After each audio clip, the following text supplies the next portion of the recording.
ഒരു പന്തലിട്ടാലോ ഒരു പാട്ടും ഡാൻസും ഒക്കെ വെച്ചാലോ ഇത്തിരി ചെറുതായിട്ടൊന്ന് അടിച്ചു പൊളിച്ചാലോ ഒന്നും കുടുംബം പണയം വെക്കേണ്ട അവസ്ഥയൊന്നും വരത്തില്ല. പക്ഷേങ്കിൽ കൊട്ടക്കണക്കിന് സ്വർണവും കാറും സ്ഥലവും ഒക്കെ കൊടുത്തു കഴിഞ്ഞ് കഴിയുമ്പോഴാണ് വീട് സ്ഥലമൊക്കെ പണയം വെച്ചിട്ട് വലിയ ബാധ്യത പെൺകുട്ടികളുടെ വീട്ടുകാർക്ക് ഉണ്ടാവുന്നത്. കല്യാണ സമയത്ത് നമ്മൾ അങ്ങനെയൊന്നും ചെയ്യാൻ പാടില്ല. അങ്ങനെയുള്ള അടിച്ചമർത്തലുകളൊക്കെ നിൽക്കണം. അതിനുള്ള സമയമായി എന്നൊക്കെ ഇങ്ങനെ നമ്മുടെ മുത്തശ്ശി നമ്മുടെ വിക്രത്തിൻ്റെ മുത്തശ്ശി ഇങ്ങനെ ഇരുന്ന് പറയുമ്പോഴത്തേക്കിനും നമ്മുടെ നാട്ടുകാരോടാണ് ഈ കഥയെല്ലാം പറയുന്നത്. അപ്പോഴത്തേക്കിനും നമ്മുടെ നന്ദിനി അങ്ങ് എന്നും പറഞ്ഞുകൊണ്ട് കൈയൊക്കെ അടിച്ച് ചിരിക്കുന്നുണ്ട്. അന്നേരത്തേക്കിനും നീ ഇങ്ങനെ ചിരിച്ചേന്ന് ഇങ്ങനെ മുത്തശ്ശി നമ്മുടെ നന്ദിനി അടുത്തോട് ചോദിക്കുമ്പോൾ പറയുന്നുണ്ട്, മുത്തശ്ശിക്ക് ഈ പ്രായത്തിൽ ഇങ്ങനെയുള്ള അഭിപ്രായങ്ങളൊക്കെ ഉണ്ടല്ലോ എന്ന് ആലോചിച്ച് ചിരിച്ചാന്ന് പറയേ. എന്നാൽ ഞാൻ ഇനി ചെയ്യാൻ പോകുന്ന കാര്യങ്ങൾ കാണുമ്പോൾ നിനക്ക് ആഹ്ലാദത്തിമുറുപ്പുണ്ടാവുമല്ലോ എന്ന് പറയും കേട്ടോ. അപ്പോൾ എന്നൊക്കെ കേൾക്കുന്നുണ്ട്.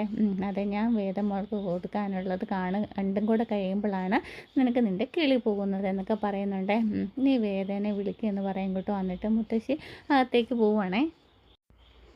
എന്നിട്ട് നമ്മുടെ അച്ഛമ്മ ഇങ്ങനെ ഒരു പെട്ടി നിറച്ച് സ്വർണവും അതുപോലെ സാരിയൊക്കെ ഇട്ടിട്ട് വരുവേ.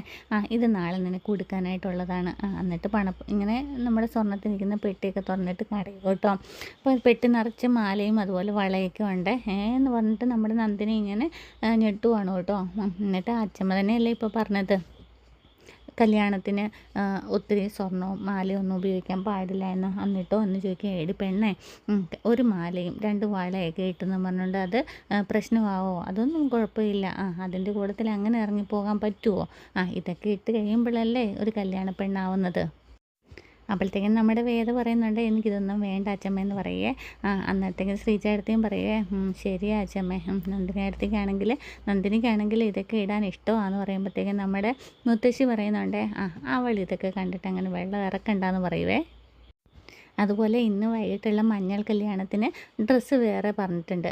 അത് വേറെ വരുമെന്നും ഇങ്ങനെ പറയുകയാണേ. നന്ദിനിക്കിത് കണ്ടിട്ട് ഒട്ടും പിടിക്കുന്നില്ല കേട്ടോ.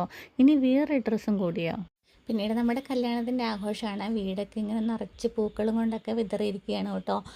നമ്മുടെ എല്ലാ സ്ഥലത്തും ഇങ്ങനെ പൂമാലകളൊക്കെ കെട്ടി തൂക്കുവാണ്. അപ്പോഴത്തേക്കിനാണ് നമ്മുടെ വിക്രം അങ്ങോട്ടേക്ക് വരുന്നത്. എന്താ ഇത്, ഇവിടെ എന്താ ഈ നടക്കുന്നത് എന്നൊക്കെ ചോദിക്കുക. അന്നേരത്തേക്കിനും പറയും, അച്ഛമ്മ വന്നിട്ടുണ്ട്, അച്ഛമ്മയായി ഈ പരിപാടികൾ എന്നൊക്കെ പറയും കേട്ടോ. ഇത് മാത്രമല്ല, മഞ്ഞൾ കല്യാണം ഉണ്ട്. വേദയുടെ മഞ്ഞൾ കല്യാണം നടത്താനാണ് അച്ഛമ്മ പ്ലാൻ ചെയ്തിരിക്കുന്നതെന്ന് പറയുമ്പോഴത്തേക്കിനും നമ്മുടെ വിശ്വം ഉള്ളിൽ ചെന്നിട്ട് ഡ്രസ്സ് എടുത്തുകൊണ്ടേ കൈ കൊടുക്കുക. ഇതെന്താ, എനിക്ക് മഞ്ഞൾ കല്യാണത്തിനും നാളെ കല്യാണത്തിനും ഒക്കെ ഇടാനുള്ള ഡ്രസ്സാന്ന് പറയേ. ഇതെന്തിൻ്റെ സൂക്കേടാ ഈ താളിക്കെന്നൊക്കെ പറഞ്ഞിട്ട് അതൊക്കെ ഇങ്ങനെ നോക്കുവേ. എന്നിട്ട് വിശ്വം ചോദിക്കുന്നത്, ഇത് മേടിക്കുന്നുണ്ടോ ഇല്ലയോ എന്ന് ചോദിക്കുക, അതോ അച്ഛമ്മേനെ വിളിക്കണമെന്ന് ചോദിക്കുക. അന്നേരത്തേക്കിന് വിനായകൻ എടുത്ത് നിന്നിട്ട് പറയും കേട്ടോ, വേണ്ട വിളിക്കേണ്ടാവും, മേടിക്കും പറയും കേട്ടോ. എന്നിട്ട് ദേഷ്യപ്പെട്ടിട്ട് സാധനം മേടിച്ചുകൊണ്ട് അപ്പുറത്തോട്ട് പോവുകയാണെങ്കിൽ മൊത്തം ചുരുട്ടിയാണ് മേടിക്കുന്നതൊക്കെ. അതിനുശേഷം പിന്നീട് കാണിക്കുന്ന നമ്മുടെ വേദ ഇങ്ങനെ ഒരുങ്ങിക്കൊണ്ടിരിക്കുക കേട്ടോ. മാലയൊക്കെ എടുത്തിടുവാണ്. അപ്പോൾ വലിയ വലിയ നെക്ലേസുകളൊക്കെയാണ് ഇടുന്നത് കേട്ടോ. അപ്പോഴത്തേക്കും നന്ദിനി ഇതെങ്കിലും ഇങ്ങനെ നോക്കിക്കൊണ്ട് നിൽക്കുക കേട്ടോ. അന്നേരത്തേക്കിനും ഇങ്ങനെ നന്ദിനി വന്നിട്ട് പറയും, വേണ്ടെന്ന് പറയുകയും ചെയ്യും. എന്നിട്ട് അതെല്ലാം ഇടുകയും ചെയ്യും. ആത്മാഭിമാനമുള്ള ആൾക്കാരൊന്നും അങ്ങനെയൊന്നും ചെയ്യത്തില്ല എന്നൊക്കെ പറയുമ്പോഴത്തേക്കിനും എനിക്കിത്ര വലിയ മാലയൊന്നും ഇടുന്ന ഇഷ്ടമല്ല, നന്ദിനി അടുത്ത് വേണമെങ്കിൽ ഞാൻ നന്ദിനി അടുത്തേക്ക് തന്നേക്കാന്ന് ഇങ്ങനെ പറയുവേ. ഇന്ന് അങ്ങനെ നന്ദിനിക്ക് തോന്നും കേട്ടോ. അന്നേരത്തേക്കിനും ശ്രീചേട്ടത്തിയും പറയും കേട്ടോ, അങ്ങനെ നന്ദിനിക്ക് കൊടുത്തേക്കാൻ പറയേ. അപ്പോഴത്തേക്കിനും ഞാൻ തന്നേക്കാന്നൊക്കെ പറയും കേട്ടോ. അന്നേരത്തേക്കിനും അമ്മ അവിടെ നിന്ന് കേൾക്കുന്നുണ്ട് കേട്ടോ, കമലമ്മ. അന്നേരത്തേക്കിനും ഓടി വന്നിട്ട് പറയും, അതെ, നനയടം തന്നെ വീണ്ടും കുഴിക്കാനായിട്ട് ഇവർക്ക് ഭയങ്കര ഇഷ്ടമാണ്. നിനക്ക് തന്ന സാധനം അതുകൊണ്ടായിരിക്കും നീ കൊണ്ട് ലോക്കറി വെച്ചേക്കുന്നതെന്ന് പറയും കേട്ടോ. അന്നേരത്തേക്കിനും പിന്നെ കമലമ്മ പറയും, അത് ഇവിടുത്തെ ഈ അലമാരയിൽ സൂക്ഷിച്ച് വെക്കാനായിട്ട് എനിക്കറിയാം. നിൻ്റെ സ്വർണം കൊണ്ടുപോയിട്ട് ലോക്കറി വെച്ച പോലെ തന്നെ വേദയുടെ സ്വർണം ലോക്കറി വെക്കാൻ വേദയ്ക്കും അറിയാമെന്നൊക്കെ പറയും കേട്ടോ. അപ്പോഴത്തേക്കിനാണ് മുത്തശ്ശി ഇതൊക്കെ കേട്ടോണ്ട് അങ്ങോട്ടേക്ക് വരുന്നത്. സ്വർണ്ണം ലോക്കറി വെക്കുന്നതിനെ പറ്റിയിട്ടാണല്ലോ, ആരുടെ സ്വർണം കൊണ്ടേ വെക്കുന്നതെന്നൊക്കെ പറയും കേട്ടോ. അപ്പം നന്ദിനിയുടെ സ്വർണം കൊണ്ടേ ലോക്കറി വെച്ച കാര്യം പറയായിരുന്നെന്നൊക്കെ പറയേ. അന്നേരത്തേക്കും ശ്രീചേട്ടത്തി പറയും കേട്ടോ, അച്ഛമ്മ കൊടുത്ത സ്വർണം വേദ നന്ദിനി അടുത്തേക്ക് കൊടുക്കാമെന്ന് പറഞ്ഞു. അപ്പോൾ അമ്മ ഇങ്ങനെ പറഞ്ഞതെന്നൊക്കെ പറയുമ്പോഴത്തേക്കും, എൻ്റെ വേദ, നീ എൻ്റെ ഒരു മുഖം മാത്രമേ കണ്ടിട്ടുള്ളൂ, ഇങ്ങനൊരു മുഖം കൂടെ ഉണ്ട്, അത് നിനക്ക് കാണണമെന്നൊക്കെ ചോദിച്ചിട്ട് വേദനെ വഴക്ക് പറയും കേട്ടോ. അപ്പോഴത്തേക്കിനും നന്ദിനിക്ക് അങ്ങ് കുശുമ്പ് തുടങ്ങുവേ.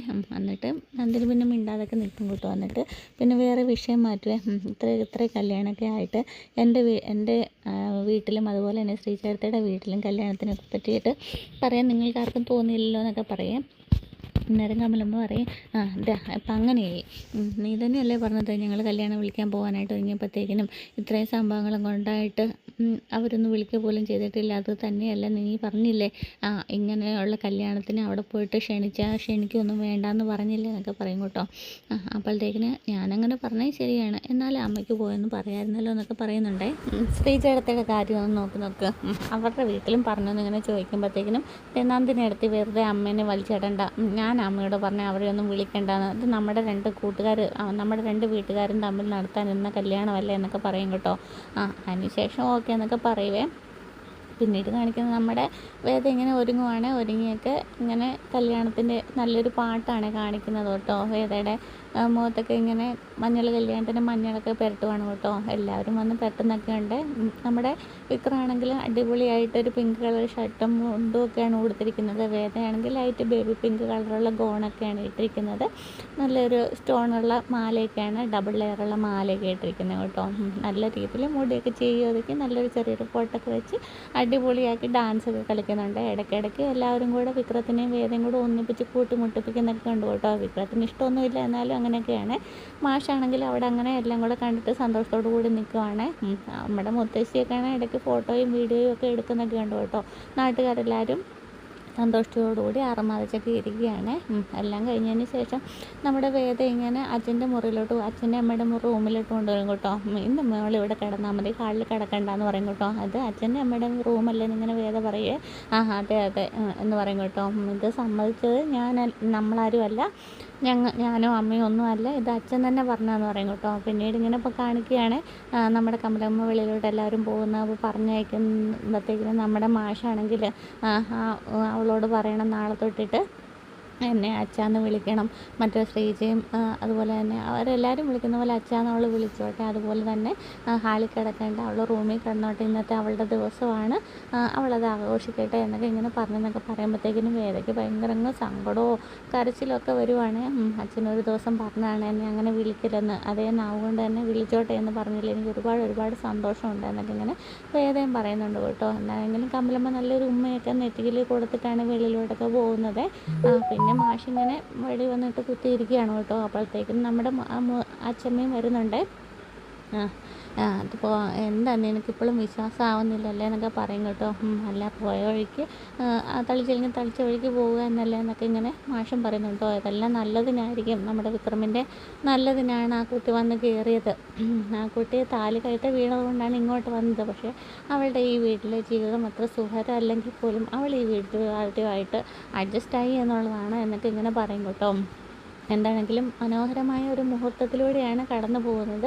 നാളെ ഏതൊക്കെയായാലും കല്യാണത്തിന് വേണ്ടിയിട്ട് നമ്മുടെ വിക്രം ഒരുങ്ങുന്നുണ്ട് കേട്ടോ. പക്ഷേ മനസ്സിൽ ഇതൊറ്റ ചിന്തയുള്ളൂ, നാളെ എല്ലാവരും കണ്ടിൽ താലി വലിച്ചെറിയാൻ തന്നെയാണ് നമ്മുടെ വിക്രത്തിൻ്റെ പ്ലാൻ. എന്താണെങ്കിലും നമുക്ക് കാത്തിരുന്ന് കാണാം. Okay, thank you all.